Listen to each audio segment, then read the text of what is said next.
Hello दोस्तों, स्वागत है आप सभी का तुल्य आरएस ऑनलाइन क्लासेस में। दोस्तों रीट एसएसटी के इस लेक्चर में अपने बात करेंगे ऊर्जा संसाधन के विषय में। दोस्तों ये जो टॉपिक है वो आपकी रीट एसएसटी के सामाजिक अध्ययन की यूनिट नंबर 7 का टॉपिक है। 7वीं यूनिट को अपने पढ़ रही है। दोस्तों देखिएगा दोस्तों, सिलेबस में अपने देखें 7वीं जो हमारी यूनिट है वो है संसाधन और उनका विकास। इसके अंदर हम संसाधनों के प्रकार पढ़ चुके हैं, संसाधनों का संरक्षण, मृदा, खनिज, ये सारा कुछ अपने पढ़ चुके हैं। इस लेक्चर में अपने ऊर्जा संसाधन के विषय में बात करने वाले हैं दोस्तों। और ये मैं आपको बता दूं कि पिछली 6 यूनिट भी अपनी कंप्लीट हो चुकी है।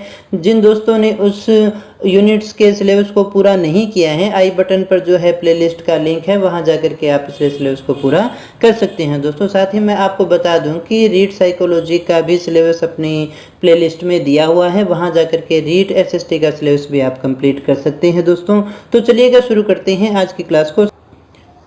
तो चलिएगा दोस्तों, सबसे पहले हम बात करते हैं ऊर्जा संसाधन के विषय में और हम जानते हैं कि ऊर्जा संसाधन होता क्या है। दोस्तों संसाधन किसे कहते हैं? कोई भी ऐसी चीज या कोई भी ऐसी वस्तु जो मनुष्य के लिए उपयोगी है, जिन्हें मनुष्य काम में ले सकता है, जो मनुष्य के जीवन को सरल बनाती हैं, वे सभी की सभी संसाधन के रूप में जानी जाती है दोस्तों। तो यहाँ हम बात करने वाले हैं उन्हीं संसाधनों में से एक संसाधन ऊर्जा संसाधन के विषय में दोस्तों। तो ऊर्जा संसाधन क्या होता है? ऐसे संसाधन या जिन संसाधनों का प्रयोग उद्योगों के अंदर मशीनों को चलाने में किया जाता है, यातायात के साधनों को गति देने के लिए किया जाता है, कृषि को यांत्रिक बनाने के लिए किया जाता है, घरेलू कार्यों को करने के लिए किया जाता है, उन्हें हम ऊर्जा संसाधन कहते हैं दोस्तों। और इससे भी साधारण भाषा में अगर हम बात करें तो ऊर्जा संसाधन कौन से हो गए? जिन संसाधनों से हमें ऊर्जा मिलती है किसी कार्य को करने के लिए, जिन संसाधनों से ऊर्जा हमें मिलती है वो सारे ऊर्जा संसाधनों में जाने जाते हैं दोस्तों। हमारे जीवन में अंदर हम ऊर्जा का उपयोग बहुत सारी मशीनों को चलाने में करते हैं, उद्योगों के अंदर करते हैं, यातायात के साधनों के लिए करते हैं, एग्रीकल्चर के लिए करते हैं और यहाँ तक कि घरेलू हमारे ऐसे बहुत सारे कार्य हैं जिनके लिए हम ऊर्जा का उपयोग करते हैं, चाहे वो ताप के रूप में हो या गति के रूप में हो दोस्तों। तो इसके बाद में देखिएगा आगे हम ये देख लेते हैं कि ये ऊर्जा जो संसाधन है वो कितने प्रकार के हो सकते हैं, ऊर्जा संसाधनों के प्रकार कौन कौन से हैं दोस्तों। यहाँ मैं आपको बता दूं कि आपके लिए प्रश्न कौन से महत्वपूर्ण हैं, कौन से प्रश्न आपसे पूछे जा सकते हैं। नंबर 1 तो आपसे यहाँ ये पूछा जा सकता है कि ऊर्जा के संसाधनों का प्रकार में से कौन सा परंपरागत है, गैर परंपरागत है, नवीकरणीय है या अनवीकरणीय है। 4 टाइप देकर के वहां से आपसे पूछा जा सकता है। इसके अलावा ये जो संसाधन है वो कौन कौन से संसाधन है, किस विधि पे काम करते हैं, या फिर जो कौन सा हमारे लिए लाभदायक है, ये सारे प्रश्न यहाँ पर आपसे पूछे जा सकते हैं दोस्तों। तो हम देखते हैं ऊर्जा संसाधन के प्रकारों के विषय में। तो हम पहले बात करते हैं नवीनीकरण के आधार पर, यानी नवीनीकरण जिनका हो सकता है उस आधार पर हम जो है इन संसाधनों को कितने भागों में बांट सकते हैं। तो सबसे पहले हम देखते हैं नवीनीकरण के आधार पर या तो नवीनीकरणीय होगा या नवीकरणीय होगा या फिर अनवीकरणीय होगा, यानी या तो उनका नवीनीकरण किया जा सकता है या नहीं किया जा सकता है। इस प्रकार से 2 भागों में हम बांटते हैं। तो पहला जो हमारा पार्ट आता है वो है नवीकरणीय संसाधन, ऐसे संसाधन जिनका नवीनीकरण किया जा सकता है। ये संसाधन कौन से होते हैं? ऐसे ऊर्जा संसाधन जिन्हें मानव प्रकृति में उपलब्ध चीजों के द्वारा अपने प्रयासों से बना सकता है दोस्तों। क्या कहा हमने? ऐसे संसाधन हैं जिन्हें मानव जो है प्रकृति में उपलब्ध जो चीजें हैं, जो चीजें उपलब्ध हैं उनके द्वारा उस ऊर्जा को बना सकता है। तो ऐसे संसाधनों को हम नवीकरणीय संसाधन कहते हैं। इनकी उपलब्धता तो सीमित है, पर्याप्त है, लेकिन इनका नवीनीकरण किया जा सकता है दोस्तों। सामान्य सी भाषा में हम बात करें, ऐसे संसाधन जिनका नवीनीकरण किया जा सकता है, समाप्त नहीं होंगे, ऐसे संसाधनों को हम नवीनीकरणीय या नवीकरणीय संसाधन कहते हैं। जैसे कि दोस्तों जल विद्युत है, सौर ऊर्जा है, पवन ऊर्जा है, बायोगैस है, बायोमास है, ज्वारीय ऊर्जा है, न तो ये कभी समाप्त होने वाली है और इनके द्वारा जो है मनुष्य ऊर्जा का निर्माण करता है दोस्तों। एक तो हमें डीजल, पेट्रोल मिले, ये हमें प्रकृति से सीधे प्राप्त होते हैं और उनसे अपनी ऊर्जा प्राप्त करते हैं, लेकिन ज्वारीय ऊर्जा जो है अपनी तकनीकों के माध्यम से हम इनका निर्माण करते हैं दोस्तों। तो नवीकरणीय संसाधन कौन से हो गए? ऐसे ऊर्जा संसाधन जिन्हें मानव प्रकृति में उपलब्ध चीजों के द्वारा अपने प्रयासों से बनाता है, बना सकता है। इनकी उपलब्धता तो पर्याप्त होती है, लेकिन इनका नवीनीकरण जो है वो संभव होता है दोस्तों। तो इसमें कौन कौन से आते हैं ये हमें याद रखना है। प्रश्न पूछा जा सकता है निम्न में से नवीकरणीय संसाधन कौन सा है या फिर कौन सा नहीं है। तो कौन से की बात की हमने, एक तो देखिए जल विद्युत है, सौर ऊर्जा है, पवन ऊर्जा है, बायोगैस है, बायोमास है, ज्वारीय ऊर्जा है। दोस्तों सामान्य से हम इनको पहचान सकते हैं। ये सारी इस प्रकार के ऊर्जा संसाधन हैं जिनमें तकनीकी की आवश्यकता होती है और हम कितनी भी ऊर्जा उससे प्राप्त कर सकते हैं। इनको बार बार जो है उपयोग में लाया जा सकता है। जैसे जल है तो उस जल को विद्युत बनाने के लिए बार बार उपयोग में लाया जा सकता है। पवन चलती है तो उसमें वो कभी खत्म भी नहीं होती और वो कभी खर्च होने वाली भी नहीं होती है दोस्तों। तो दूसरा प्रकार जो है नवीनीकरण के आधार पर वो हम देखते हैं अनवीकरणीय संसाधन। अनवीकरणीय संसाधन कौन से होंगे? ऐसे संसाधन, ऐसे ऊर्जा संसाधन जिन्हें मानव अपने प्रयासों से अपने जीवन में कभी भी पुनः नहीं बना सकता है। यानी ऐसे संसाधन जिन्हें मानव अपने जीवन में कभी भी पुनः नहीं बना सकता है। जैसे कोयला, कोयले को बना सकता है क्या? नहीं बना सकता है। तो इसमें सभी प्रकार के खनिजों को शामिल किया जाता है दोस्तों। इसमें कौन से हो गए? सारे के सारे खनिज इसमें शामिल होते हैं। जैसे कि कोयला हो गया, खनिज तेल हो गया, प्राकृतिक गैस हो गई, यूरेनियम हो गया, थोरियम हो गया। ये मानव नहीं बनाता है, कोई भी किसी भी तकनीक के द्वारा वो कोयला नहीं बनाता है, अपने जीवन में नहीं बनते हैं। ये कालांतर में बहुत लंबे समय से जो है इनका निर्माण होता है दोस्तों। तो ऐसे संसाधनों को हम क्या कहेंगे? अनवीकरणीय संसाधनों के नाम से जानते हैं दोस्तों। इसके अलावा देखिएगा दूसरा जो प्रकार है वो परंपरा के आधार पर भी हम इन्हें बांट सकते हैं। परंपरा के आधार पर दो होते हैं, एक तो परंपरागत होता है और दूसरा गैर परंपरागत होता है। परंपरागत स्रोत की बात करें तो परंपरागत ऊर्जा के स्रोत जो हैं वो परंपरा से चले हुए आ रहे हैं, जो लंबे समय से सामान्य उपयोग में लाए जा रहे हैं दोस्तों। तो देखिएगा कौन से होते हैं? ऐसे ऊर्जा संसाधन जिनका उपयोग जो है मनुष्य प्राचीन समय से कर रहा है, ऐसे ऊर्जा संसाधन परंपरागत ऊर्जा संसाधन कहलाते हैं दोस्तों। यहाँ ध्यान देने की बात यह है कि परंपरा से हम उनको लंबे समय से काम में ले रहे हैं दोस्तों। परंपरागत कौन से होंगे इस बात को समझ लीजिएगा बड़े अच्छे से। जो परंपरा से चले हुए आ रहे, हमारे बाप दादा, हमारे पुरखे उनका उपयोग किया करते थे दोस्तों, तो ऐसे परंपरागत कहलाते हैं। गैर परंपरागत वो होंगे जिनका जो निर्माण है वो अभी हाल ही में हुआ है या फिर अभी भी इनके ऊपर प्रयोग चल रहा है, वो गैर परंपरागत कहलाते हैं दोस्तों। सामान्य सी भाषा में आप इसको समझिएगा। ट्रेडिशनल कौन से होते हैं? जो परंपरा से हम काम में लेते हुए आ रहे हैं। आप कभी भी इनको जो है नवीनीकरण के साथ में मिक्स मत कर देना, अन्यथा आपका क्वेश्चन गलत होने की संभावना रहेगी, क्योंकि वहां पर आते ही ये जो जल विद्युत है वो आपके लिए दिक्कत देने वाला होता है दोस्तों।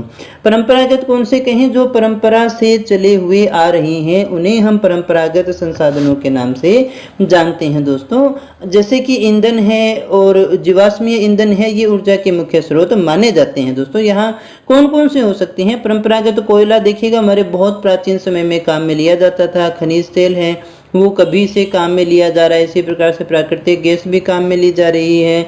जल विद्युत है तो जल विद्युत ऐसा तो है नहीं कि हमारे दादाजी उसको काम में नहीं लिया करते थे, उस समय भी ये हुआ करती थी दोस्तों। तो ये ऐसे ऊर्जा संसाधन हैं जिनको अपने परंपरा से उपयोग में ले रही हैं दोस्तों, और ये काफ़ी महत्वपूर्ण होते हैं दोस्तों।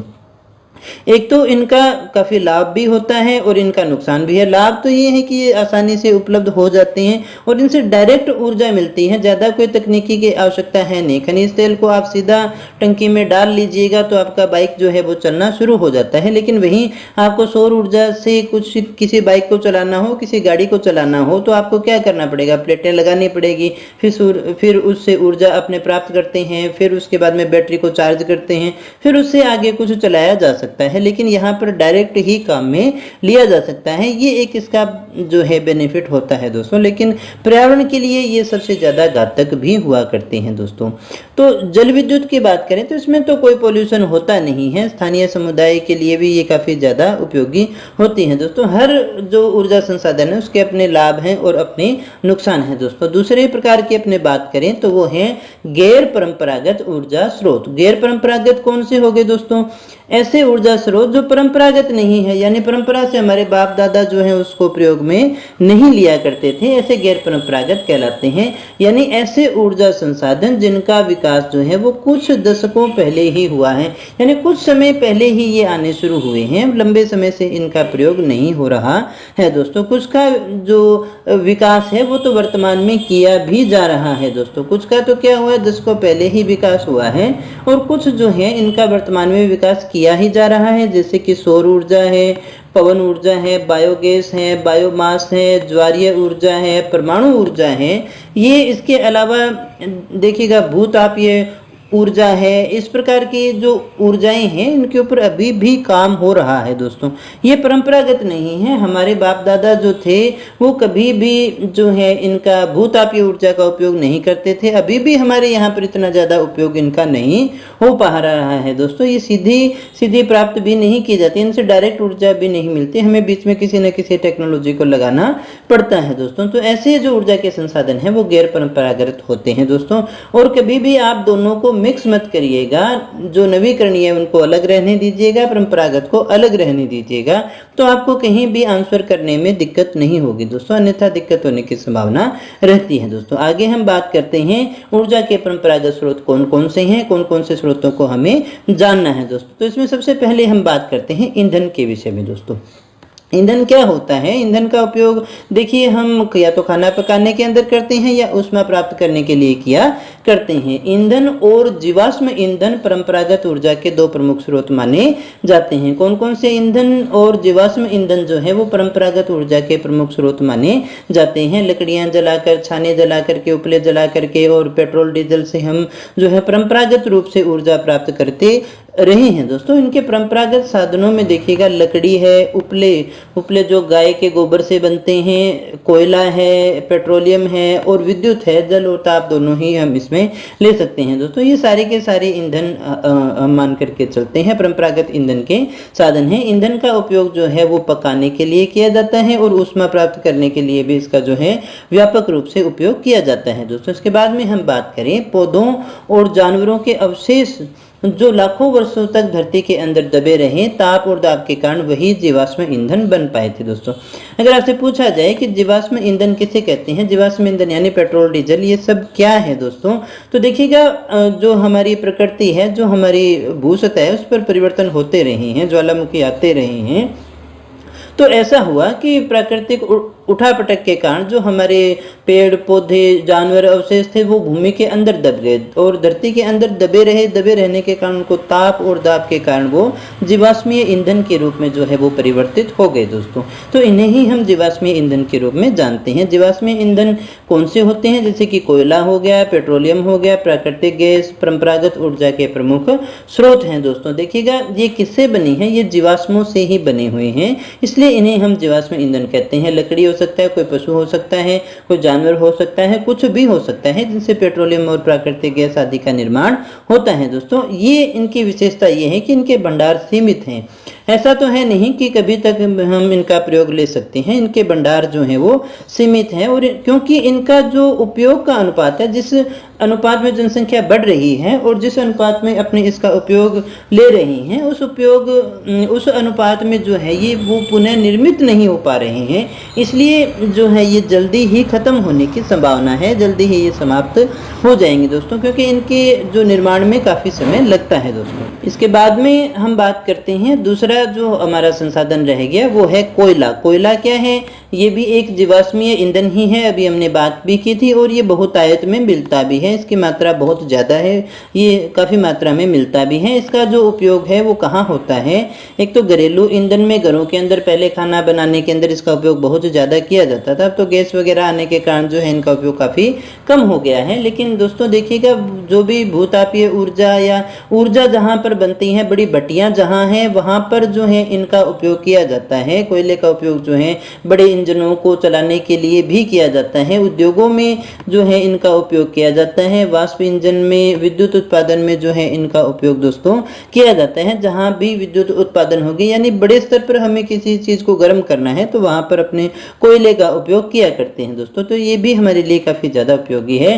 कोयले से जो प्राप्त ऊर्जा होती है उसे हम तापीय ऊर्जा कहते हैं, क्योंकि इससे ताप मिलता है, इसलिए हम इसे तापीय ऊर्जा के नाम से भी जानते हैं दोस्तों। आगे देखिएगा, हम कहें कि कोयला क्या होता है, इसे अंतर्हित धूप भी कहते हैं। अंतर्हित धूप का जो तात्पर्य है, हम जो ताप जो हमारे को मिलता है उसी से लेकर के चलता है, क्योंकि कोयला जो है, जिसका कोयले का आज अपने उपयोग कर रहे हैं, वो लाखों वर्ष पहले दलदल के जो पृथ्वी की परतें थी उनके अंदर दब गया, और दबने के बाद में वो ताप के कारण जो है वो कोयले के रूप में परिवर्तित हो गया। इसे हम अंतर्हित धूप के नाम से भी जानते हैं। विश्व में कोयले के उत्पादक देश कौन से हैं, तो एक तो हो गया चीन, दूसरा है यूएसए, फिर जर्मनी है, रूस है, दक्षिण अफ्रीका है और फ्रांस है। विश्व में कोयले उत्पादक ये प्रमुख देश माने जाते हैं दोस्तों। इसके बाद में देखिएगा, भारत के कोयले उत्पादक क्षेत्रों की बात करें तो वो हो गए, देखिएगा रानीगंज पश्चिमी बंगाल में, झरिया और देखिए धनबाद और बोकारो, ये जो है वो झारखंड में है। भारत में कोयला उत्पादक क्षेत्र कौन से हैं,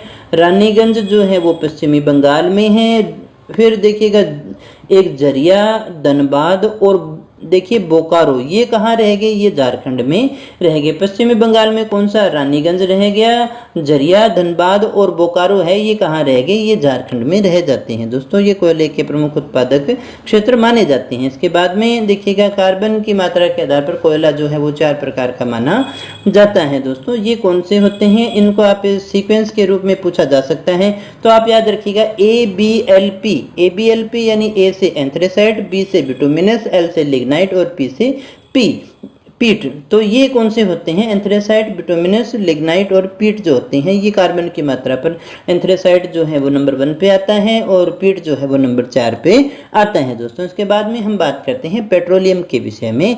पेट्रोलियम से आप जो भी कार चलाते हैं वो पेट्रोलियम से ही चलती है, और आप जो भी बाइक वगैरह चलाते हैं, बस चलती हैं, उनमें अधिकतर जो है, कारों के अंदर जो अधिकतर है वो पेट्रोल का उपयोग किया जाता है दोस्तों। तो पेट्रोलियम शब्द है क्या, पेट्रोलियम शब्द जो है पेट्रा और ओलियम से बना हुआ है। पेट्रा का शब्द होता है, अर्थ होता है शेल, और ओलियम का अर्थ होता है तेल। तो इस प्रकार पेट्रोलियम शब्द का शाब्दिक अर्थ होता है शेल, तेल, यानी कि चट्टान का तेल। ये जो शेल हैं उनकी परतों के मध्य पाया जाता है दोस्तों। ये जो पेट्रोलियम है वो शेलों की परतों के मध्य पाया जाता है। इसका जो वेदन है यानी कुओं के रूप में निकाला जाता है, अपतटीय और तटीय क्षेत्रों में स्थित तेल क्षेत्रों से किया जाता है दोस्तों। पेट्रोलियम अधिकतर आपको समुद्री किनारों के पास में ही मिलता है दोस्तों। इसके उपरांत इसे परिष्करणशाला में भेजा जाता है दोस्तों। क्या किया जाता है, ये पेट्रोलियम कहाँ मिलेगा, शैलों की परतों के मध्य हमें मिलता है दोस्तों। और इसका जो वेदन है वो अपतटीय और तटीय क्षेत्रों में जो तेल क्षेत्र है वहां से किया जाता है, और उसके बाद में इसे जो है परिष्करणशाला में भेज दिया जाता है, जहां इसके अपरिष्कृत पेट्रोलियम के प्रक्रमण से विभिन्न प्रकार के उत्पादन प्राप्त किए जाते हैं, जैसे कि डीजल है, पेट्रोल है, मिट्टी का तेल है, मोम है, प्लास्टिक है और स्नेहक है। इनको प्राप्त जो है वो इनसे किया जाता है और तैयार इनको किया जाता है दोस्तों। तो इसके बाद में देखिएगा, पेट्रोलियम और इससे बने उत्पादों को काला सोना भी कहा जाता है। इन्हें हम काला सोना भी कहा जाता है, क्योंकि ये काफ़ी ज़्यादा मूल्यवान होते हैं, हमारे लिए बहुत ज़्यादा उपयोगी हैं, इसीलिए हम इसे काला सोना भी कहते हैं। इसके प्रमुख उत्पादक देशों की बात करें तो कौन से रहेंगे, ईरान है, इराक है, सऊदी अरब है, कतर है, और अन्य की बात करें तो यूएसए, रूस और वेनेजुएला और अल्जीरिया में भी जो है पेट्रोलियम का उत्पादन होता है दोस्तों। भारत में अगर आपसे पूछा जाए इसके मुख्य उत्पादक क्षेत्र कौन से हैं, तो वो आसाम के अंदर देखिएगा डिगबोई रह गया, मुंबई के अंदर बॉम्बे हाई रह गया, और कृष्णा गोदावरी के जो डेल्टा है वो प्रमुख पेट्रोलियम उत्पादन के क्षेत्र हैं दोस्तों। इसके बाद में आगे हम बात करते हैं प्राकृतिक गैस के विषय में। संपीड़ित प्राकृतिक गैस यानी कि सीएनजी, कंप्रेस्ड नेचुरल गैस, एक प्रचलित और पर्यावरण हितैषी ऑटोमोबाइल ईंधन माना जाता है। ये भी एक ईंधन है और इसका उपयोग भी काफ़ी ज़्यादा किया जाता है। आजकल तो जो है प्रकृति की सुरक्षा के लिए ज़्यादातर बस वगैरह भी चलती हैं वो सीएनजी से ही चलनी शुरू हो चुकी हैं दोस्तों। प्राकृतिक गैस पेट्रोलियम के जो निक्षेप हैं उनके साथ ही पाई जाती है, अलग से कहीं नहीं मिलती है। प्राकृतिक जो गैस है वो पेट्रोलियम निक्षेपों के साथ ही पाई जाती हैं और ये तब निर्मुक्त होती हैं, तब प्राप्त होती हैं जब अपरिष्कृत तेल जो तैयार किया हुआ नहीं है को धरातल पर लाया जाता है, नीचे से ऊपर लेकर के आते हैं तो साथ में ये गैस भी निकलती है दोस्तों।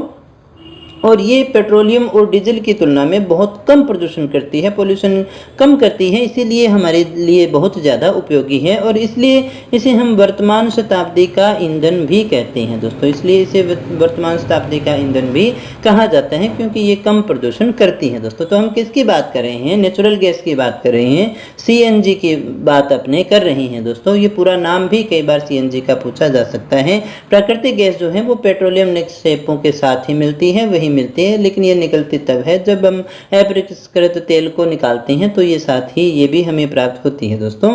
और ये जो है वो कम प्रदूषणकारी होती है, इसलिए इसे शताब्दी का ईंधन भी कहा जाता है। प्रमुख उत्पादक देशों की बात करें, किन देशों में होती है तो रूस में होती है, नॉर्वे में होती है, यूके में होती है और साथ ही साथ ये नीदरलैंड में भी होती है। भारत में जो इसके उत्पादक क्षेत्र हैं वो रहेंगे जैसलमेर, कृष्णा गोदावरी के डेल्टा, त्रिपुरा और मुंबई के जो कुछ अपतटीय क्षेत्र हैं वहां पर हमें नेचुरल गैस प्राप्त होती हैं दोस्तों। राजस्थान का भी इसमें मुख्य नाम आता है दोस्तों। आगे हम ये जो ऊर्जा संसाधन है वो राजस्थान के विशेष संदर्भ में भी पूछे गए हैं, वहां भी हम इनके विषय में बात करेंगे। आगे हम बात कर लेते हैं जल विद्युत के विषय में दोस्तों। जल विद्युत तो देखिएगा, विद्युत जो है वो मुख्यतः दो प्रकार से प्राप्त की जा सकती है। एक तो प्रवाही जल से हाइड्रो टरबाइन को चलाकर जल विद्युत उत्पन्न करता है, उससे जल विद्युत जो है वो प्राप्त की जा सकती है। अन्य प्रकार जो है उसमें कोयला, पेट्रोलियम व प्राकृतिक गैस को जलाते हैं और उससे टरबाइन चला करके जो है वो ताप विद्युत उत्पन्न की जाती है दोस्तों। ईंधन के द्वारा भी जो है वो ताप विद्युत प्राप्त की जा सकती है।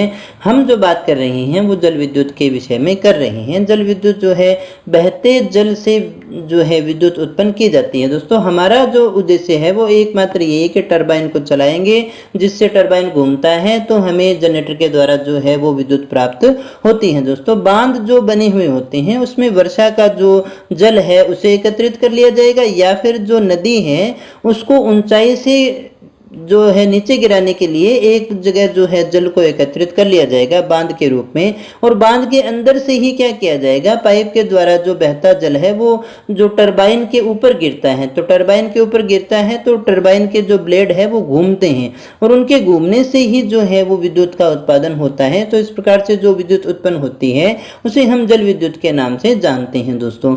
और उसके बाद में भी ऐसा नहीं है कि जो बाद में जल बचता है वो कोई काम का नहीं है, उसके बाद में जो जल वापस निकलता है एग्रीकल्चर के अंदर इसका उपयोग किया जा सकता है दोस्तों। तो तेज बहते जल के द्वारा इस प्रकार से हम जो है वो विद्युत का उत्पादन कर सकते हैं। विश्व में जल विद्युत के अग्रणी देशों की बात करें तो वो कौन से रहेंगे? एक तो रह गया पराग्वे, दूसरा रह गया नॉर्वे, ब्राजील, चीन। ये जो है वो मुख्यतः जल विद्युत के अग्रणी देश है। भारत में भी कुछ जल विद्युत के मुख्य केंद्र हैं दोस्तों। कौन कौन से रहेंगे? एक तो जैसे कि भाखड़ा नांगल रह गया, गांधी सागर हो गया, नागार्जुन सागर रह गया और दामोदर नदी घाटी जो परियोजनाएं हैं वो रह जाती हैं दोस्तों। इसके बाद में आगे हम बात करते हैं ऊर्जा के गैर परंपरागत स्रोतों के विषय में दोस्तों। तो गैर परंपरागत स्रोत कौन से होते हैं वो तो हम पढ़ चुके हैं, जो प्राचीन समय से हमारे साथ में नहीं थे, कुछ समय पहले ही हमने उनका निर्माण किया है। ऊर्जा के संसाधनों के रूप में हमने इनका इस्तेमाल करना शुरू किया है, क्योंकि जीवाश्मीय जो ईंधन है उनका बढ़ता हुआ उपयोग जो है वो कहीं ना कहीं घातक है, क्योंकि ये जो स्रोत हैं वो हमारे सीमित हैं और उनके बढ़ते उपयोग के कारण ही गैर परंपरागत ऊर्जा स्रोतों का जो है वो मामला थोड़ा बढ़ रहा है। इन्हीं का उपयोग हमें ज़्यादा करना चाहिए दोस्तों। आगे हम देखते हैं सौर ऊर्जा के विषय में। तो सूर्य से प्राप्त जो सौर ऊर्जा है, सौर सेलों से विद्युत उत्पन्न करने के लिए इसका उपयोग किया जाता है दोस्तों। आपने देखा होगा आजकल तो बिल्डिंगों के ऊपर जो है सोलर प्लेट लगी होती है, उनसे बैटरी को चार्ज किया जाता है और फिर से उससे आगे ऊर्जा प्राप्त की जाती है दोस्तों।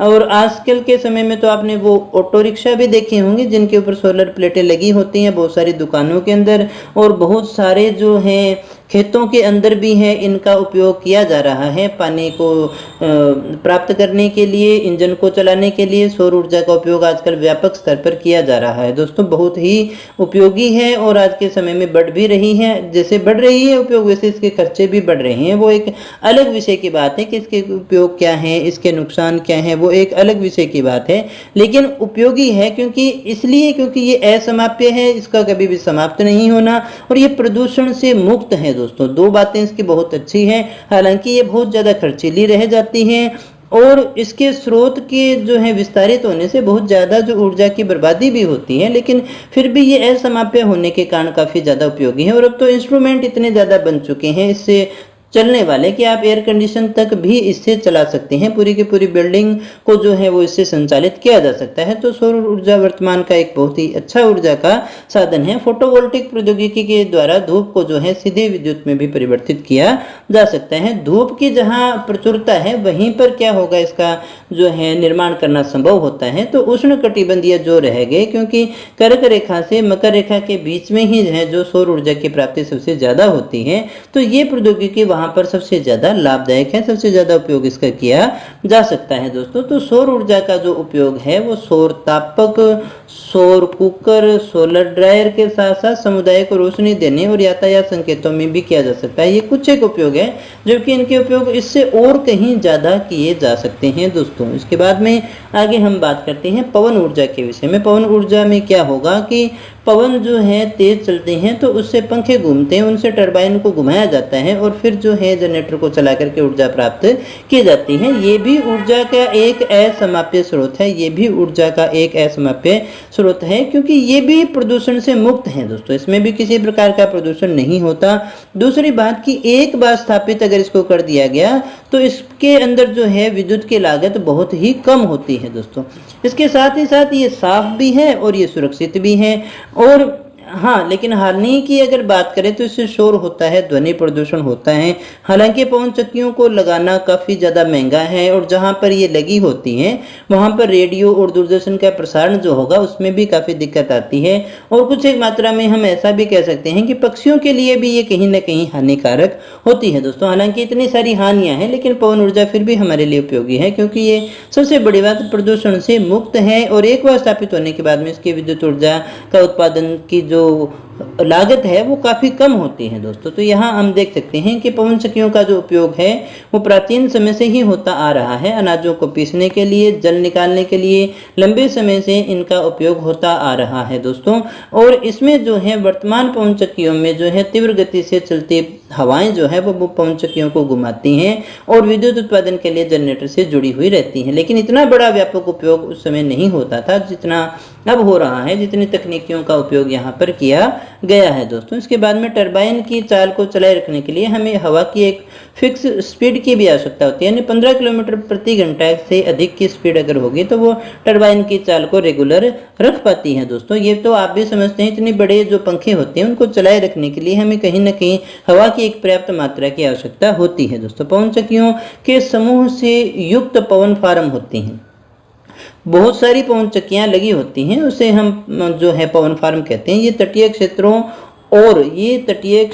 और पर्वत घाटियों में जहां प्रबल और लगातार हवाएं चलती हैं वहां पर इनको स्थित किया गया है दोस्तों। तो इन्हें हम पवन फार्म के नाम से भी जानते हैं। ये पवन फार्म कहाँ कहाँ हैं तो देखिएगा, एक तो नीदरलैंड हो गया, जर्मनी हो गया, डेनमार्क पवन चक्कियों का देश, इसके अलावा यूके है, यूएसए है, स्पेन है, इन सभी के अंदर ये हमें देखने को मिलते हैं दोस्तों। और हमारे भारत में भी है क्या, तो भारत में देखिएगा नागरकोइल, ये नाम आप विशेषता याद रखिएगा, नागरकोइल तमिलनाडु, और जैसलमेर भी काफ़ी इंपॉर्टेंट है। देश में पवन ऊर्जा के प्रभावी प्रयोग के लिए जाने जाते हैं जहां पर इनका उपयोग हो रहा है दोस्तों। एशिया महाद्वीप की विशालतम पवन ऊर्जा उत्पादन की 150 मेगावाट उत्पादन की जो परियोजना है वो मुप्पडाल तमिलनाडु में स्थित है। तो तमिलनाडु हमारे लिए काफ़ी ज़्यादा पवन ऊर्जा के रूप में सक्षम है और हमारे लिए उपयोगी भी है दोस्तों। देश में पवन ऊर्जा के उत्पादन के क्षेत्र में तमिलनाडु जो है राज्यों के रूप में प्रथम स्थान पर आता है, सबसे ज़्यादा यहीं पर उत्पादित होती है दोस्तों। इसके बाद में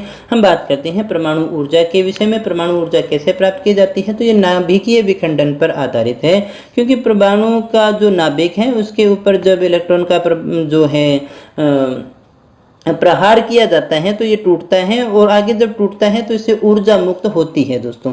तो उसी ऊर्जा का जो उपयोग है विद्युत उत्पादन में भी किया जाता है। परमाणु ऊर्जा प्राकृतिक रूप से रेडियो सक्रिय पदार्थ जैसे यूरेनियम और थोरियम के परमाणुओं के केंद्र में संग्रहित जो ऊर्जा है उससे प्राप्त की जाती है। तो उनको टूटने से जो ऊर्जा प्राप्त होती है उसी का जो उपयोग आगे अपने करते हैं। गर्म जल से भाप बनती है, फिर टरबाइन को चलाया जाता है जिसके अंदर अपनी ऊर्जा का उपयोग करते हैं। दोस्तों हमारे लिए इतना ही जानना काफ़ी है यहाँ पर, और हमें यहाँ पर पूरी परमाणु ऊर्जा की टेक्नोलॉजी की बात नहीं करनी। अगर हम साइंस पढ़ रहे होते तो हम देखते किस प्रकार से उसका उत्पादन किया जाता है। दोस्तों ये पदार्थ जो है वो नाभिकीय रिएक्टरों के अंदर नाभिकीय विखंडन से गुजरते हैं। नाभिकीय जो पदार्थ हैं वो नाभिकीय रिएक्टरों में इनको डाला जाता है, नाभिकीय विखंडन से गुजरते हैं जिससे ऊर्जा मुक्त होती है और वही हमारे काम आती है। परमाणु ऊर्जा के सबसे बड़े उत्पादक जो हैं वो संयुक्त राज्य अमेरिका और यूरोप रह गए, जहां पर इनका सबसे ज़्यादा उपयोग किया जाता है। भारत में देखिएगा राजस्थान और झारखंड के पास जो है वो यूरेनियम के विशाल निक्षेप हमें प्राप्त होते हैं। दोस्तों तो परमाणु ऊर्जा क्या है?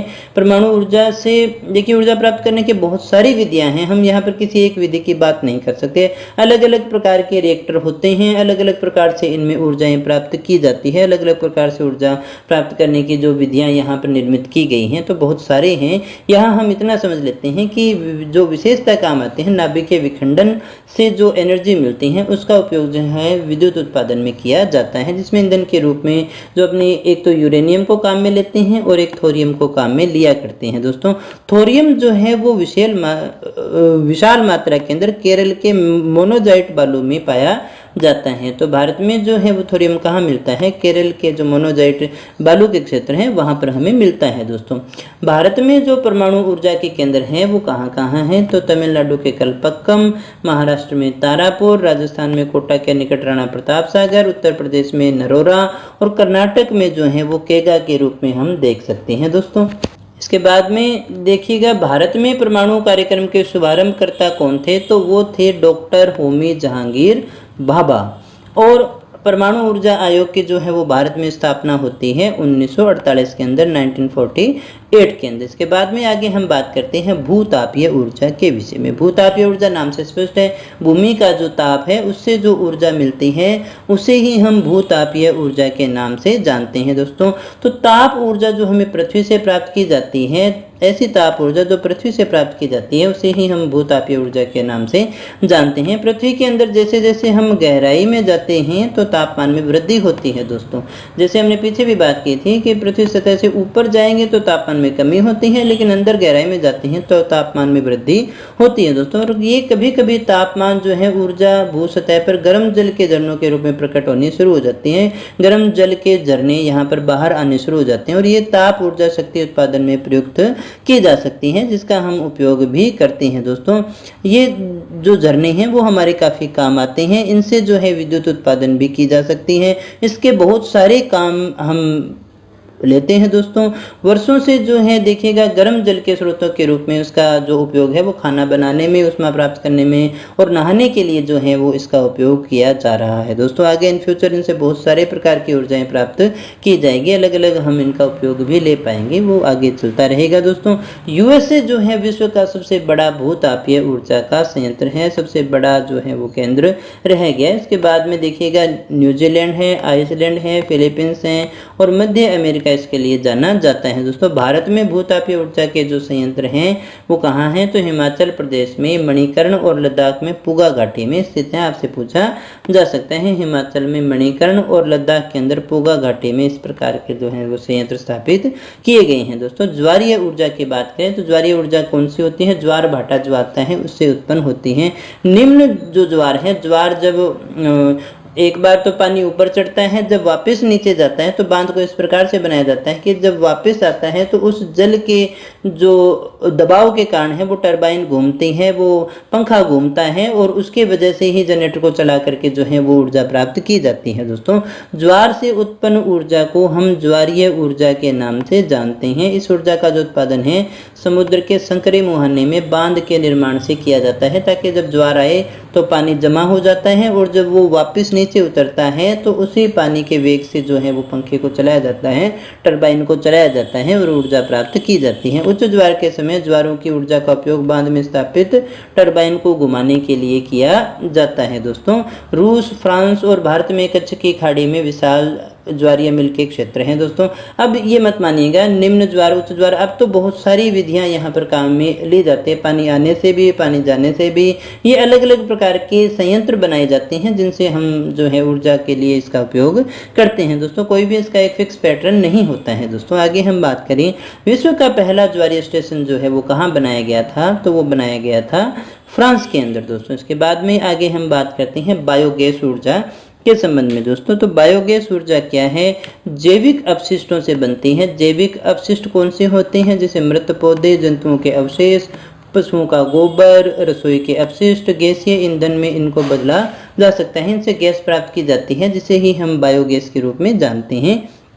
जैविक जो अपशिष्ट हैं वो बैक्टीरिया के द्वारा बायोगैस संयंत्र में अपघटित होते हैं और जो कि अनिवार्य रूप से मीथेन और कार्बन डाइऑक्साइड का मिश्रण होता है। आपसे पूछा जा सकता है कि गोबर गैस या बायोगैस का जो मुख्य गैस है तो वो कौन सा होता है, मीथेन होता है। दोस्तों, ये जो जैविक अपशिष्ट हैं वो बैक्टीरिया के द्वारा जो है इनको बायोगैस में बदला जाता है। ये जो सड़ गल करके क्या होती है, इनसे एक गैस उत्पन्न होती है जिनका जो उपयोग है वो खाना बनाने में या बहुत सारे तरीकों से किया जा सकता है। इसमें मुख्य जो गैस है वो मीथेन को माना जाता है। दोस्तों, बायोगैस खाना बनाने और विद्युत उत्पादन का एक सर्वोत्तम ईंधन माना जाता है। दोस्तों, आगे हम बात करते हैं अंतिम दौर के अंदर महासागरीय तापीय ऊर्जा के विषय में।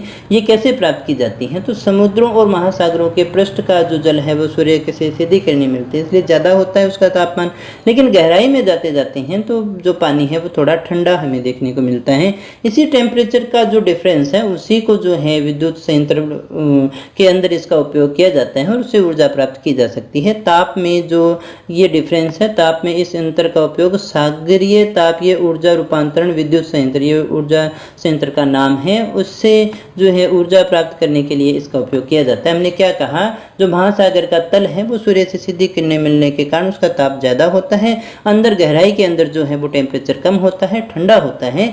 तो इस तापमान का जो अंतर है उसी का उपयोग जो है विद्युत संयंत्र के द्वारा ऊर्जा प्राप्त करने के लिए किया जाता है। दोस्तों, ये संयंत्र तभी परिचालित हो सकते हैं, संचालित हो सकते हैं। दोस्तों, आप इसे संचालित मानकर किए चलना कि तभी ये संचालित हो सकते हैं जब महासागर के पृष्ठ का जो जल है उसका ताप और 2 किलोमीटर तक की गहराई के ताप के अंदर 20 डिग्री सेंटीग्रेड का अंतर हो, तभी इसे काम में लिया जा सकता है।